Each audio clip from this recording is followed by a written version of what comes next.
मेरा दोस्त पहले बहुत गरीब था। मेरे दोस्त ने कभी नहीं सोचा था कि वो एक दिन करोड़ों का मालिक बन जाएगा। धनतेरस की रात को उसे कुबेर भगवान का सपना आया। कुबेर जी ने कहा, बेटा तू इस महामंत्र का जाप कर, सब कुछ ठीक हो जाएगा। जब उसने उस महामंत्र का जाप करना शुरू किया तब उसके साथ सब कुछ अच्छा होने लगा। उसने लगातार इस महामंत्र का सुबह शाम जाप किया और सब कुछ अच्छा होता चला गया। इस महामंत्र को मात्र 15 मिनट तक सुनने से भी उतना ही फल मिलता है। आइए सुनते हैं इस कुबेर महामंत्र को। आंख बंद करके बैठ जाइए। ओम श्रीम ह्रीम क्लीम श्रीम क्लीम वित्तेश्वराय नमः। ओम श्रीम ह्रीम क्लीम श्रीम क्लीम वित्तेश्वराय नमः। ओम श्रीम ह्रीम क्लीम श्रीम क्लीम वित्तेश्वराय नमः। ओम श्रीम ह्रीम क्लीम श्रीम क्लीम वित्तेश्वराय नमः। ओम श्रीम ह्रीम क्लीम श्रीम क्लीम वित्तेश्वराय नमः। ओम श्रीम ह्रीम क्लीम श्रीम क्लीम वित्तेश्वराय नमः।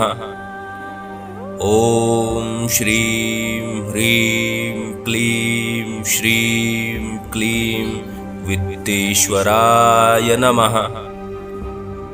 ओम श्रीम ह्रीम क्लीम श्रीम क्लीम वित्तेश्वराय नमः।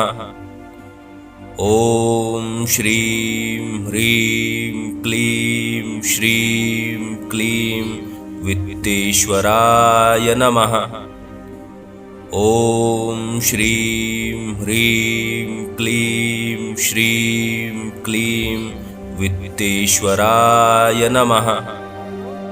ओम श्रीम ह्रीम क्लीम श्रीम क्लीम वित्तेश्वराय नमः। ओम श्रीम ह्रीम क्लीम श्रीम क्लीम वित्तेश्वराय नमः। ओम श्रीम ह्रीम क्लीम श्रीम क्लीम वित्तेश्वराय नमः। ओम श्रीम ह्रीम क्लीम श्रीम क्लीम वित्तेश्वराय नमः। ओम श्रीम ह्रीम क्लीम श्रीम क्लीम वित्तेश्वराय नमः। ओम श्रीम ह्रीम क्लीम श्रीम क्लीम वित्तेश्वराय नमः। ओम श्रीम ह्रीम क्लीम श्रीम क्लीम वित्तेश्वराय नमः। ओम श्रीम ह्रीम क्लीम श्रीम क्लीम वित्तेश्वराय नमः।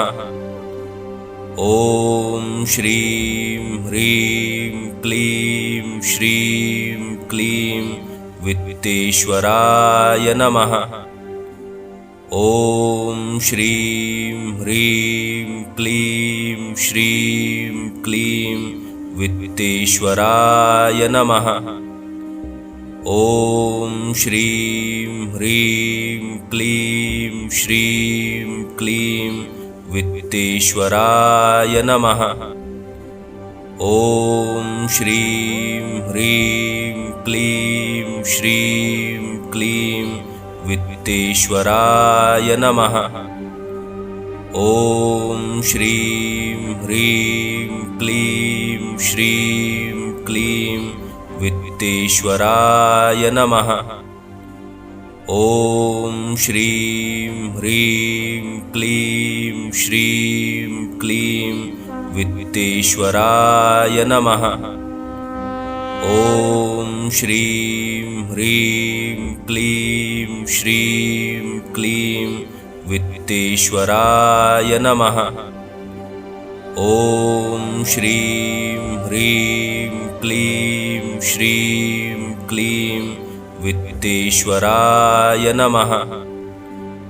ॐ श्रीं ह्रीं क्लीं श्रीं क्लीं वित्तेश्वराय नमः। ॐ श्रीं ह्रीं क्लीं श्रीं क्लीं वित्तेश्वराय नमः। ॐ श्रीं ह्रीं क्लीं श्रीं क्लीं वित्तेश्वराय नमः। ॐ श्रीं ह्रीं क्लीं श्रीं क्लीं वित्तेश्वराय नमः। ॐ श्रीं ह्रीं क्लीं श्रीं क्लीं वित्तेश्वराय नमः। ॐ श्रीं ह्रीं क्लीं श्रीं क्लीं वित्तेश्वराय नमः। ॐ श्रीं ह्रीं क्लीं श्रीं क्लीं वित्तेश्वराय नमः। ॐ श्रीं ह्रीं क्लीं श्रीं क्लीं वित्तेश्वराय नमः। ॐ श्रीं ह्रीं क्लीं श्रीं क्लीं वित्तेश्वराय नमः। ॐ श्रीं ह्रीं क्लीं श्रीं क्लीं वित्तेश्वराय नमः। ॐ श्रीं ह्रीं क्लीं श्रीं क्लीं वित्तेश्वराय नमः। ॐ श्रीं ह्रीं क्लीं श्रीं क्लीं वित्तेश्वराय नमः। ॐ श्रीं ह्रीं क्लीं श्रीं क्लीं वित्तेश्वराय नमः। ॐ श्रीं ह्रीं क्लीं श्रीं क्लीं वित्तेश्वराय नमः। ॐ श्रीं ह्रीं क्लीं श्रीं क्लीं वित्तेश्वराय नमः। ॐ श्रीं ह्रीं क्लीं श्रीं क्लीं वित्तेश्वराय नमः। ॐ श्रीं ह्रीं क्लीं श्रीं क्लीं वित्तेश्वराय नमः। ॐ श्रीं ह्रीं क्लीं श्रीं क्लीं वित्तेश्वराय नमः। ॐ श्रीं ह्रीं क्लीं श्रीं क्लीं वित्तेश्वराय नमः। ॐ श्रीं ह्रीं क्लीं श्रीं क्लीं वित्तेश्वराय नमः। ॐ श्रीं ह्रीं क्लीं श्रीं क्लीं वित्तेश्वराय नमः। ॐ श्रीं ह्रीं क्लीं श्रीं क्लीं वित्तेश्वराय नमः। ॐ श्रीं ह्रीं क्लीं श्रीं क्लीं वित्तेश्वराय नमः।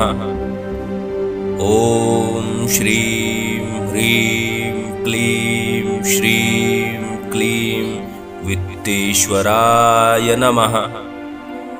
ॐ श्रीं ह्रीं क्लीं श्रीं क्लीं वित्तेश्वराय नमः। ॐ श्रीं ह्रीं क्लीं श्रीं क्लीं वित्तेश्वराय नमः। ॐ श्रीं ह्रीं क्लीं श्रीं क्लीं वित्तेश्वराय नमः। ॐ श्रीं ह्रीं क्लीं श्रीं क्लीं वित्तेश्वराय नमः। ॐ श्रीं ह्रीं क्लीं श्रीं क्लीं वित्तेश्वराय नमः। ॐ श्रीं ह्रीं क्लीं श्रीं क्लीं वित्तेश्वराय नमः। ॐ श्रीं ह्रीं क्लीं श्रीं क्लीं वित्तेश्वराय नमः।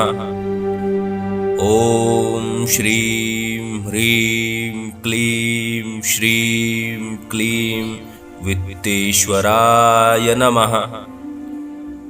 ॐ श्रीं ह्रीं क्लीं श्रीं क्लीं वित्तेश्वराय नमः। ॐ श्रीं ह्रीं क्लीं श्रीं क्लीं वित्तेश्वराय नमः। ॐ श्रीं ह्रीं क्लीं श्रीं क्लीं वित्तेश्वराय नमः। ॐ श्रीं ह्रीं क्लीं श्रीं क्लीं वित्तेश्वराय नमः। ॐ श्रीं ह्रीं क्लीं श्रीं क्लीं वित्तेश्वराय नमः।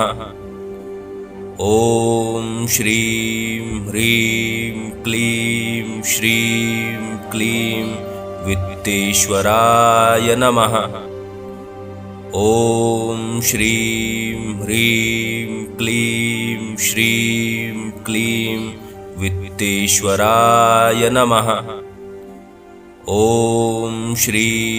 ह्रीं क्लीं श्रीं क्लीं वित्तेश्वराय नमः।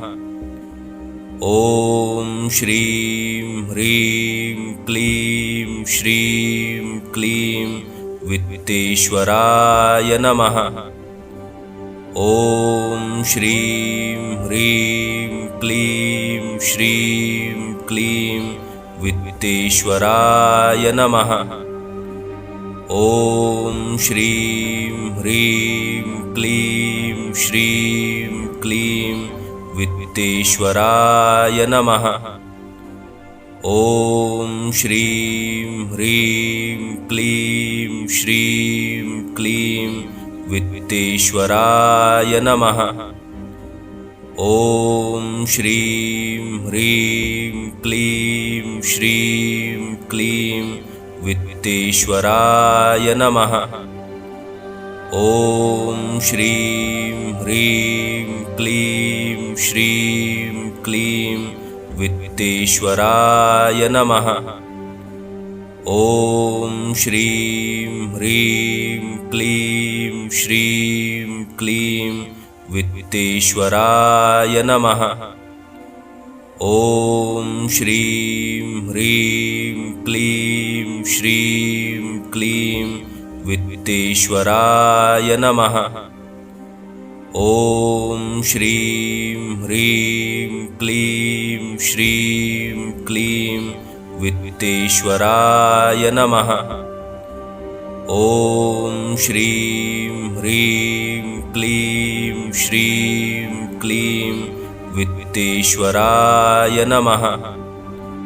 ॐ श्रीं ह्रीं क्लीं श्रीं क्लीं वित्तेश्वराय नमः। ॐ श्रीं ह्रीं क्लीं श्रीं क्लीं वित्तेश्वराय नमः। ॐ श्रीं ह्रीं क्लीं श्रीं क्लीं वित्तेश्वराय नमः।